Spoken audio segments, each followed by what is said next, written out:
안녕하세요. 일카 명강의 일카 변호사 신동호입니다.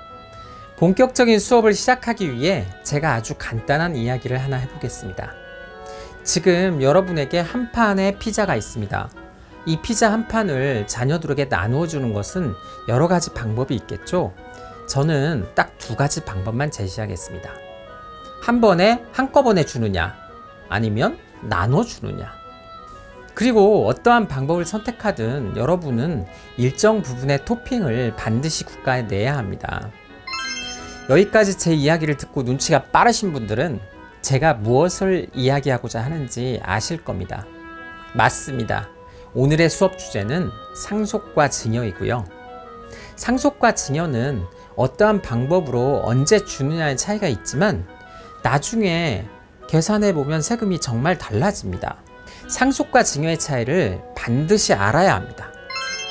우선 재산을 주는 사람의 사망으로 재산을 받게 되면 그때 내는 세금이 상속세겠죠. 그리고 재산을 주는 사람이 살아있을 때 재산을 받았을 경우 그때 내는 세금이 증여세입니다. 그렇다면 상속세와 증여세의 세율은 어떠할까요? 표를 보면 아시겠지만 상속세율과 증여세율은 같습니다. 과세 표준 금액의 세율을 곱한 뒤 누진 공제액을 빼는 방식입니다. 예를 들어 결혼하는 자녀에게 집을 사줄 경우 증여세를 내야겠죠? 자, 과세 표준이 7억 원이라면 세율 구간은 30% 구간이 되겠죠. 그렇다면 누진 공제액 6천만 원을 차감한 1억 5천만 원이 증여세가 되는 것입니다. 상속세의 대상이 되는 상속재산에는 어떤 것이 있을까요? 여기서 상속재산이란 피상속인에게 귀속되는 재산 중 금전으로 환산할 수 있는 물건, 그리고 법률상의 사실상의 권리를 말합니다.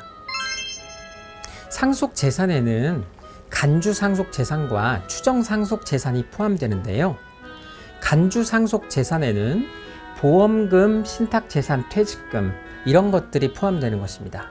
하지만 각종 연금은 과세되는 대상이 아닌 것이죠.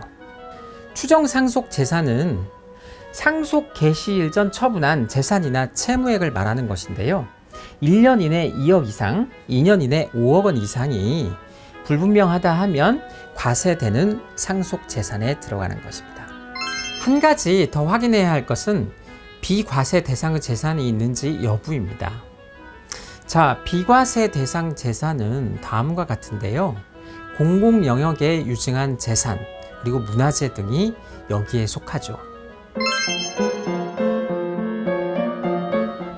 상속세는 전체 상속 재산을 합하여 계산한 뒤 상속인이 받은 상속 비율대로 부담을 하게 됩니다.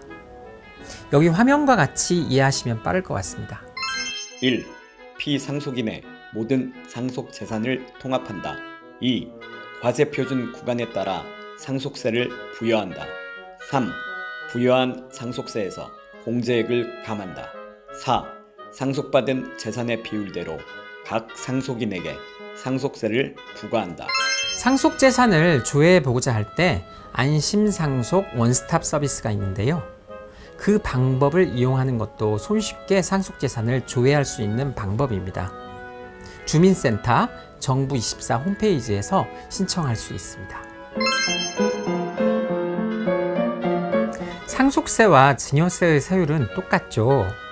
하지만 상속세의 경우는 이 화면에 보이는 바와 같이 여러 가지 공제를 한 후 과세 표준 금액을 정하고 그 다음 세율을 곱하여 최종 세액을 산정하게 됩니다.